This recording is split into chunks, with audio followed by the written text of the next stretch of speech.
हाँ, अब रुझान देखने को मिल रहा है, किसकी जीत होने वाली है, किसकी हार होने वाली है, ये तो तय होने वाला है जल्दी। 40 सीटों पर आ जाते हैं बिहार में, बताएं आपको तो 40 सीटों पर अभी रुझान जारी है, लेकिन किसकी जीत होने वाली है, किसकी हार, वो जल्द हम सभी के बीच स्पष्ट हो जाएगा। लेकिन शुरुआत करते हैं गया लोकसभा सीट से। नंदन, यहां से जीतन राम मांझी जीत रहे हैं, क्या कहिएगा आप? देखिए, गया से जीतन राम मांझी जीत रहे हैं और वहां से कुमार सर्वजीत अभी पीछे चल रहे हैं। अभी फाइनल डिसीजन आया नहीं है, फाइनल रिजल्ट आया नहीं है, लेकिन फाइनल रिजल्ट बढ़त में जीतन राम मांझी, बढ़त में बात करें तो एनडीए प्रत्याशी जीतन राम मांझी है, वो आगे चल रहे हैं, कुमार सर्वजीत वहां से पीछे चल रहे हैं। क्या दूसरी कयास लगाया जा रहा था नंदन की जीतन राम मांझी? शुरुआत से कयास की बात करें तो शुरुआत से कह सकते हैं 60%, 60% जो था वो कुमार सर्वजीत के लिए था और बाकी जीतन राम मांझी का बस 40% कह सकते हैं कि उन पे था कि हाँ जीतन राम मांझी जीतेंगे। लेकिन अभी की बात करें तो अभी तक में जीतन राम मांझी कुमार सर्वजीत से आगे चल रहे हैं गया से। बाकी की सीट पर आए, इससे पहले भी हमने कुछ सीटों की बात की थी और धीरे धीरे करके हर एक सीट हम आपको बताएंगे, हर एक सीट से कि कौन आगे चल रहा है, कौन बढ़त बना रहा है, ये चर्चा धीरे धीरे करके आपको हम बताएंगे। आरा पे आते हैं। आरा पे देखिए, आरा की तो शुरुआत से हर कोई कह रहा था, कयास भी लगाए जा रहे थे कि आरा से आरके सिंह ही जीतेंगे और आरके सिंह ही आगे भी चल रहे हैं। बहुत बड़ी एग्जिट पोल तो ये दावा कर रहा था, कहीं ना कहीं एग्जिट पोल ये दावा कर रहे थे कि आरके सिंह हार रहे हैं। देखिए, एग्जिट पोल दावा ये नहीं कर रहा था कि आरके सिंह हार रहे हैं, एग्जिट पोल ये दावा कर रहा था कि सुदामा प्रसाद टक्कर दे रहे हैं आरके सिंह को। लेकिन यहां पर जिस तरीके से अभी बढ़त मिल रही है आरके सिंह, तो लग रहा है कि आरके सिंह वहां से बाजी मारेंगे ही मारेंगे आरा से और फिर से एक बार वहां की गद्दी वो संभालेंगे। बिल्कुल। सारण सीट पर आते हैं, लालू प्रसाद यादव का गढ़, यहां पर उनकी बेटी रोहिणी आचार्य मैदान में, लेकिन जिस तरीके से लालू प्रसाद यादव ने बड़े बड़े दावे किए हैं, रोहिणी आचार्य के लिए मैदान में आ गए थे, वो तबीयत उनकी थोड़ी सी खराब थी, लेकिन बेटी के लिए वो मैदान में उतरे थे।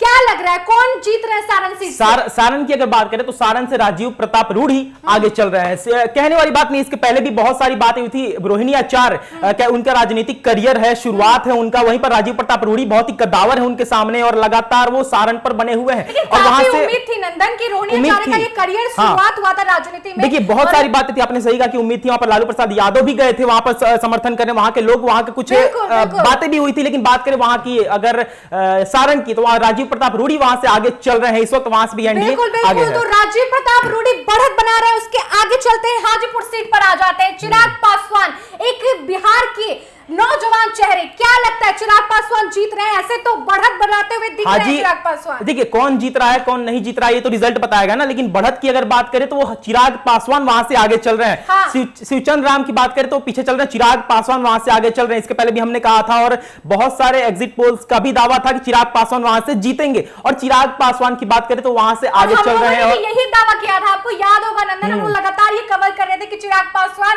जीत रहे हैं और जीतेंगे भी। तो ये देखिए, साफ रुझान चिराग पासवान की झोली में जाता हुआ दिख रहा है, उनके कहीं ना कहीं बढ़त बनाते कह सकते हैं। चिराग पासवान एक्टिव थे, चिराग पासवान जिस तरीके से रैलियां कर रहे थे, लोगों के बीच जा रहे थे, वो उनका प्रॉफिट पॉइंट बना। और कह सकते हैं चिराग पासवान का एक तरीके से घर है ना वहां पे, उनके पिता, उनके चाचा, हर किसी का गढ़ रहा है, तो चिराग पासवान भी अपना वही कह सकते हैं कि विरासत लेकर चल रहे हैं। और हो सकता है चिराग पासवान की वहां से जीत भी हो जाएगी, क्योंकि लगातार बढ़त में चिराग पासवान आगे चल रहे हैं। शिवहर सीट पे आ जाते हैं। देखिए, शिवहर सीट से लवली आनंद आगे चल रही हैं। क्या लगता है नंदन, लवली आनंद ने अच्छा खासा टक्कर दिया है क्या? जिस तरीके से अभी रुझान देखने को मिल रहे हैं, लवली आनंद के फेवर में जा रहे हैं। क्या लगता है कि आरजेडी इस बार हार रही है? वहां से तो शुरुआत से लग रहा था ना, अगर शिवहर की बात करें तो लवली आनंद की बात शुरुआत से हो रही थी। एग्जिट पोल भी दावा कर रहे थे कि लवली आनंद आगे चलेगी, लवली आनंद जीतेगी, और लवली आनंद वहां से बढ़त भी अच्छी खासी बना रही है। और वहां से राजद का लग रहा है कि थोड़ा सा वहां से सीट लड़खड़ाएगा। हाँ, थोड़ा सा। हमने अभी 5 सीटों पर बात की ना, 5 सीट जहां पर गया थे, आरा थे, हाजीपुर, सारण और शिवहर, ये 5 सीट थी जहां पर आपको बिहार में मोदी लहर दिख रहा है। हाँ, क्योंकि इसके पहले भी हमने जो सीटों की बात की थी, सबको लेकर चलते। काराकाट की हमने बात की, काराकाट से उपेंद्र कुशवाहा आगे चल रहे हैं यानी एनडीए। पाटलिपुत्रा की बात की तो पाटलिपुत्रा से मीसा भारती आगे चल रही है यानी कि महागठबंधन। पटना साहिब की हमने बात की, पटना साहिब से रविशंकर प्रसाद आगे चले यानी कि एनडीए।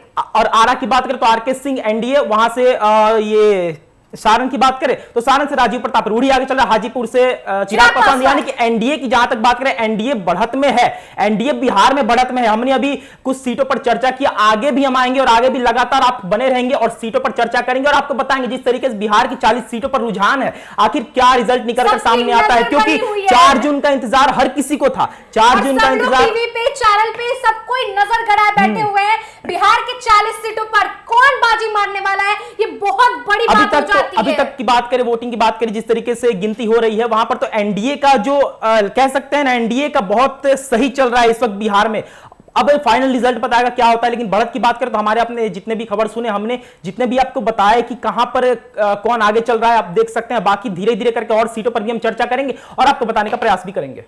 तो देख सकते हैं कुछ सीटों की हमने चर्चा की, जहां पर काराकाट था, पटना साहिब, पाटलिपुत्रा, आरा, गया, शिवहर, सारण, हाजीपुर, इन सीटों की हमने बात की और आगे भी हम बने रहेंगे और खबर एक से एक आपको दिखाएंगे कि कहां से बिहार की 40 सीटों पर हमने कहा कि रुझान है और धीरे धीरे कर फाइनल रिजल्ट जो आएगा वो भी आपको हम अपने वीडियो से बताने का प्रयास करेंगे। धन्यवाद।